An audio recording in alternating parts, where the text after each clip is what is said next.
நேரு உள்விளையாட்டு அரங்கத்தில் தேசிய அளவிலான விளையாட்டுப் போட்டிகளில் பதக்கம் வென்ற சுமார் 589 வீரர்களுக்கு 14 கோடி ரூபாய் ஊக்கத்தொகைக்கான காசோலைகளை அமைச்சர் உதயநிதி ஸ்டாலின் வழங்கினார். நிறைய ஸ்பான்சர்ஸ் முன் வந்திருக்கிறாங்க. நிறைய ஸ்பான்சர்ஸ் எதிர்பார்த்ததை விட அதிகமான ஸ்பான்சர்ஸ் வந்திருக்கிறாங்க. ஆகஸ்ட் 31 செப்டம்பர் 1ஆம் தேதிகளில் ரேஸ் நடக்கும். யாரையும் கட்டாயப்படுத்தி யாராவது ஒருத்தர் பேர் சொல்லுங்க. இல்லை ஸ்பான்சர் பேர் சொல்லுங்க. ஸ்பான்சர்லாம் அப்படிங்க கட்டாயப்படுத்த முடியும்.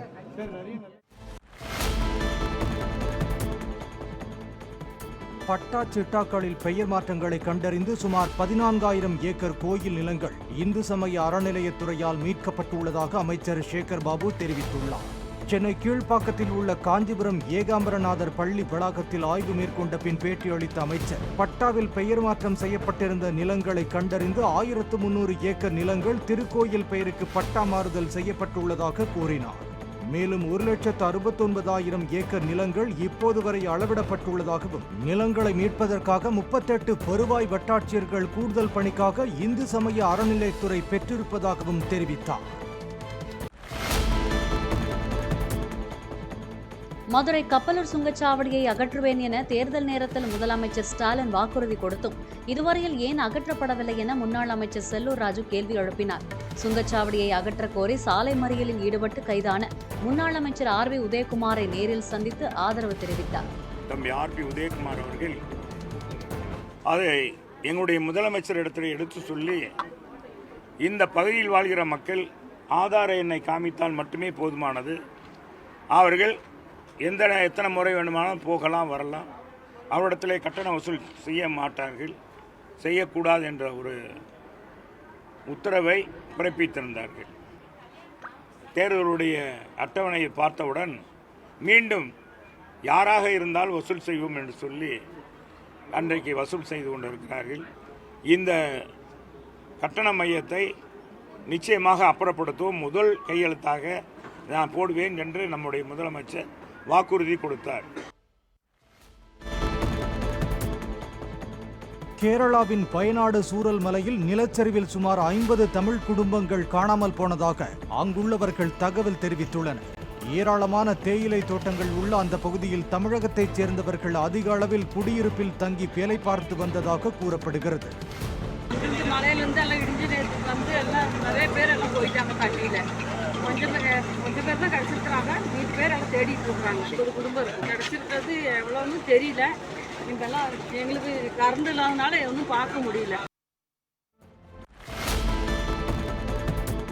சென்னை அம்பத்தூரில் வீடுகளின் முன்பு நிறுத்தப்பட்டிருந்த 2 R15 பைக்குகளை திருடிச் சென்ற நபர்களை CCTV காட்சி உதவியுடன் போலீசார் தேடி வருகின்றனர்.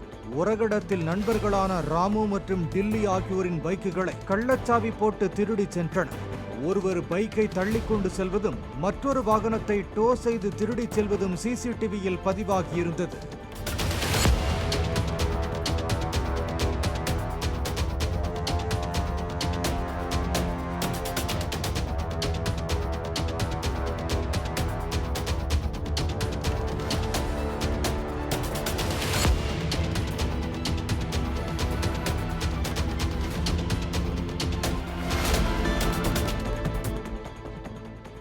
விழுப்புரம் மாவட்டம் திருவெண்ணைநல்லூர் அருகே கிணறு தூர்வாரும் பணியின் போது ரோப் அறுந்து விழுந்து 3 பேர் உயிரிழந்த சம்பவத்தில் 2 பேர் கைது செய்யப்பட்டனர். அருங்குருக்கை கிராமத்தில் கண்ணன் என்பவருக்கு சொந்தமான விவசாய கிணற்றை தூர்வார்வதற்கு கிரேன் மூலமாக ரோப் கட்டிய பக்கெட்டில் 3 தொழிலாளர்கள் இறங்கினர். அப்போது ரோப் அறுந்து 3 தொழிலாளர்கள் 100 அடி ஆழத்தில் விழுந்து சம்பவ இடத்திலேயே உயிரிழந்தனர். இது தொடர்பாக விசாரணை நடத்தி வந்த போலீசார் கண்ணன் மற்றும் கிரேனின் உரிமையாளரும் ஓட்டுநருமான சின்னப்பன் ஆகிய இருவரையும் கைது செய்தனர். திருவண்ணாமலையில் நகைக்கடை அதிபர் மகனை கடத்தி பணம் கேட்டு மிரட்டிய வழக்கில் மேலும் 3 பேர் கைது செய்யப்பட்டுள்ளனர். நகைக்கடை அதிபர் நரேந்திரகுமாரின் மகன்கள் ஜிதேஷ், ஹரிஹந்த் ஆகிய இருவரையும் அண்மையில் காரில் கடத்திய கும்பல் 70 லட்சம் ரூபாய் கேட்டு மிரட்டியது. இந்த கடத்தலில் ஈடுபட்ட 4 பேரை கைது செய்த போலீசார் கடத்தப்பட்ட இருவரையும் மீட்டனர். இந்த நிலையில் இந்த சம்பவத்தில் தொடர்புடைய பரையம்பட்டு கிராமத்தைச் சேர்ந்த ராஜ்குமார் என்கிற முயல் உள்ளிட்ட மேலும் 3 பேர் பெங்களூருவில் கைது செய்யப்பட்டுள்ளனர். கடலூர் மாவட்டம் வடலூரில் பயிற்சியின் போது தலையில் ஈட்டி பாய்ந்ததால் மூளைச்சாவடைந்த மாணவன் சிகிச்சை பலன் இன்றி உயிரிழந்ததால் அவரது கண்கள் தானமாக வழங்கப்பட்டன. சியோன் பள்ளியில் 10ஆம் வகுப்பு படித்து வந்த கிஷோர் வட்டு எறிதல் பயிற்சியில் ஈடுபட்டிருந்த போது மற்றொரு மாணவன் பயிற்சிக்காக வீசிய ஈட்டி பாய்ந்து தலையில் பலத்த காயமடைந்தார். அவங்க டெஸ்ட் பண்ணாங்க சார். டெஸ்ட் பண்ணும்போது இயற்கை சுவாசத்தை பண்ணும்போது நின்றுடுச்சு சார். அதனால் கண்தானம் மட்டும்தான் முடியும். நாங்கள் அதை மட்டும் கொடுத்துட்டு வந்துருக்கோம் சார். அவ்வளவு வேறு எதுவும் சொல்லலை. எனக்கு தெம்பு இல்லை. சென்னை தாம்பரம் அடுத்த முடிச்சூர் பகுதியில் போலீசார் பிடிக்க முயன்றபோது தப்பி ஓடிய கஞ்சா வியாபாரிகள் 2 பேர் கீழே விழுந்து எலும்பு முறிவு ஏற்பட்டதால் கை கால்களில் மாவு கட்டு போடப்பட்டது. கஞ்சா புகைத்து இன்ஸ்டாகிராமில் ரீல்ஸ் வெளியிட்ட கஞ்சா வியாபாரியான தீபக் மற்றும் அவரது கூட்டாளி சந்துரு ஆகியோரை கைது செய்து அவர்களிடமிருந்து 2 கிலோ கஞ்சா மற்றும் போதை மாத்திரைகள் கைப்பற்றியதாக போலீசார் தெரிவித்தனர்.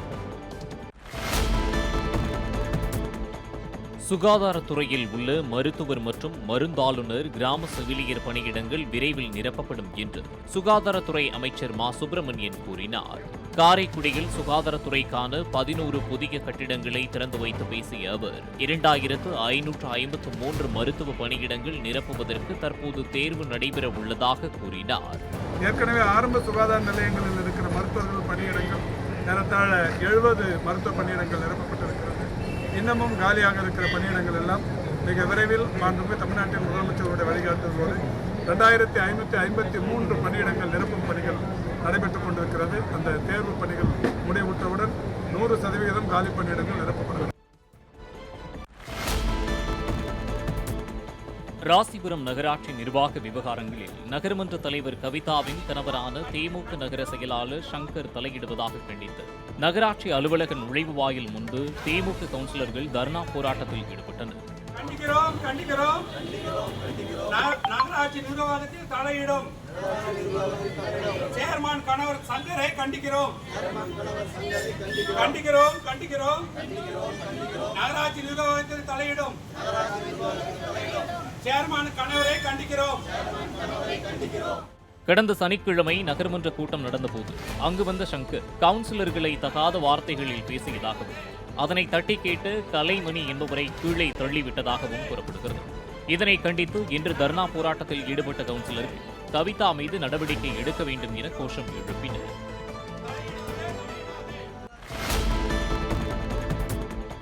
தூத்துக்குடி மாவட்ட ஆட்சியர் அலுவலகத்தில் நிலப்பிரச்சினை தொடர்பாக திங்களன்று மனு அளிக்க வந்தவரை தனது யூடியூப் சேனலை பிரபலப்படுத்துவதற்காக தீக்குளிப்பு முயற்சியில் ஈடுபட வைத்ததாக யூடியூபர் ஒருவர் கைது செய்யப்பட்டார். திண்ணறை ஊற்றிக்கொண்டு தீக்குளிக்க முயன்ற ஆழ்வார்தோப்பைச் சேர்ந்த பாஸ்கரிடம் போலீசார் விசாரணை நடத்தினர். அதில் யூடியூப் நடத்தி வரும் தனது ஊரைச் சேர்ந்த விக்னேஸ்வரன் என்பவர்தான் தீக்குளிப்பது போல நடித்தால்தான் பிரச்சனைக்கு தீர்வு கிடைக்கும் எனவும் அதனை வீடியோவாக எடுத்து வைரலாக்கலாம் என தெரிவித்ததாக கூறினார். இதனையடுத்து வழக்கு பதிவு செய்யப்பட்டு விக்னேஸ்வரன் கைது செய்யப்பட்டார்.